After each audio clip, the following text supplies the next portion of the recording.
Let's play a game. Can you guess a thing that humans cannot live without? Water, food, oxygen, companionship, all extremely valid points. But in the last 15 years, there is another player who's come into the mix without whom the smooth function of modern life seems damn near impossible. I am, of course, talking about this pocket sized computer that, according to this study, almost the entire world has. Which seems a little far-fetched given babies probably don't have smartphones of their own and some boomers still refuse to use one, and that some of us need multiple smartphones for work and travel. Regardless, it has become extremely rare to find anyone living in civilized societies without a smartphone. The advent of the smartphone has revolutionized the entire world, and this trend seems to be headed only upwards at an exponential rate. They're getting thinner and faster and shinier and lasting longer, and have features we could have only dreamt about mere 15 years ago. All of that in the palm of your hand. The power of the sun in the palm of my hand. Of course, the statement proclaiming we cannot live without our smartphones is an exaggerated one. Humanity has undoubtedly survived without it all the way till the 21st century. But if you realize how it's almost become a need in today's society to use our devices for the most fundamental tasks, you'll understand how that statement maybe isn't that far off from being true. During the pandemic in Singapore, we had to scan a code when entering an establishment. Restaurants globally have now, since the pandemic, adopted QR menus. Payments in India are moving to the digital age, where even a roadside stall owner accepts payments made on platforms like Google Pay, rather than accepting cash. Several government agencies all require two-factor authentication, and what better security than your face or thumb ID? Phone calls aren't revolutionary, because we've had these for a while.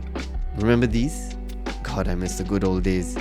But now we can reach anyone at any time from anywhere without being tied down by cords. And without smartphones came the ability to video call. It's as if the person is right there with you. Need assistance navigating around? Who's going to bother asking someone out the window or flipping through these books searching for the exact coordinates when you have this? Turn right onto Tampines Street 82, then turn left. Setting reminders, listening to music, reading ebooks, catching up on live sports, socializing virtually through social media apps. I don't think I need to go on, but a smartphone can do all of that and more in the form factor of something that fits right in your pocket or purse. Clearly, size doesn't matter. Okay, so smartphones are clearly a very convenient, all-in-one powerhouse of a device that in the modern world, living without one will actually be a hindrance to not only yourself, but others around you. I mean, you wouldn't want to be the guy in the long queue holding everyone up because you're counting loose change. So can we truly live without our smartphones? Probably not. But let me ask you that question again, and maybe this time you pay close attention to what I'm asking. Can we live without our smartphones? As in, live in the moment without our smartphones. It's become so easy nowadays for us to see something pretty and whip out our cameras. Like when there's a beautiful sunset or you're watching your child go on stage during their graduation. Wouldn't you rather be present in that moment? Just fully let that moment wash you over with emotions that it's making you feel. Why do we feel the need to capture the moment every time, when instead we could be living that moment? Everyone's got their phones out, wanting to capture that moment. Hardly anyone's living it live. Are we so scared of never experiencing a moment like that ever again that we feel the compulsion to take our phone out just so that the memory can be stored on the device rather than on your mind? Don't you think the memories will be fonder if you and the people you were with in that moment had experienced it as is?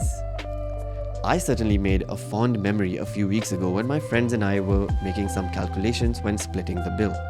Splitwise is an amazing app built for this specific purpose. But laughing our asses off, trying to and messing up the math in our heads when we were a little buzzed is a feeling I will never forget.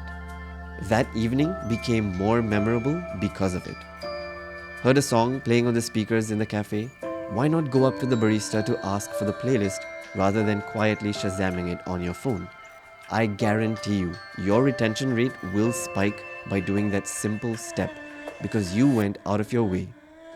I definitely feel like I'm relying on maps a lot recently when driving, where I'd rather not let my brain remember the names of streets and routes I should have memorized by now.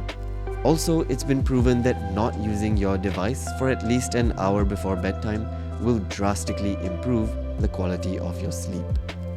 But the biggest factor for using your phone less would be respect. Because we have allowed ourselves to believe that we cannot function without our smartphones anymore, we have started to lose the respect we have for the people around us. Imagine going out with a friend you maybe haven't met in a while. You're excited to catch up and let loose after a long and tiring month of work. But all they do is check their phone repeatedly. Even if they aren't responding to anyone's messages, the simple act of this is enough to piss anyone off. Even if the phone is face down, what you are showing is that you would rather be connected to the rest of the world at a moment's notice than be fully present with the people you are with. I certainly do have a pet peeve for this. See, my logic is simple. I am probably meeting with you and spending time with you together for perhaps the duration of a meal and a little more. So give or take about 3 hours, which if we do some quick math over here, okay, 24 hours times 30 in a month, that's 720 hours in a month. But fine, let's factor in only the waking hours of the day. So it should be approximately 16 times 30 is about 480 hours in a month. So to spend 3 out of 480 is 1 over 160, which I guess is around a little more than 0.5% of your waking hours time in a month. Is it too much to ask for to not be distracted by our devices for less than 1% of your waking hours in a month? And you know what's funny is that these same people who always check their phones or use their phones in your presence will not reply to you quickly on text or calls when you're away from each other. And it's not like they're necessarily busy because generally these individuals will also have a high screen on time. And then the excuses start cropping up like, oh, I replied in my head. Really? Every time? And fine, even if we believe that you were genuinely busy, surely it shouldn't take days to respond. Surely I am a bad texter cannot be an excuse anymore because, as explained earlier, there are multiple ways to communicate with someone now. Voice notes, video messages, video calls, normal calls. Seriously, if I wanted to hear back from you after a week, I would have sent you a handwritten letter. Okay, sorry for the long rant, but my point about respect remains. Exceptions exist, and sometimes there are genuine reasons for behaving like this. I myself have done these things too. But if it happens repeatedly, and if you know someone like this, know that this person probably does not respect you enough and is choosing to be selective with who gets their undivided attention. And if you are someone like this, then I hope this sheds a light on the perspective of a person you may be hanging out with who never uses their phone in your presence, but has never told you how they may feel. We've gotten so used to the stimulation we receive from this gadget that has it all, that we subconsciously start yearning for more. And we need that extra dopamine hit, because somehow this idea has been drilled into us that staying still and being present and taking things slow once in a while is a bad thing. That we always need to be in drive mode when sometimes we can just be in neutral gear. I hope for your sake and for the people around you, you can find a balance between when to fully exploit this amazing device we have in our pockets and when to actually keep them in those pockets.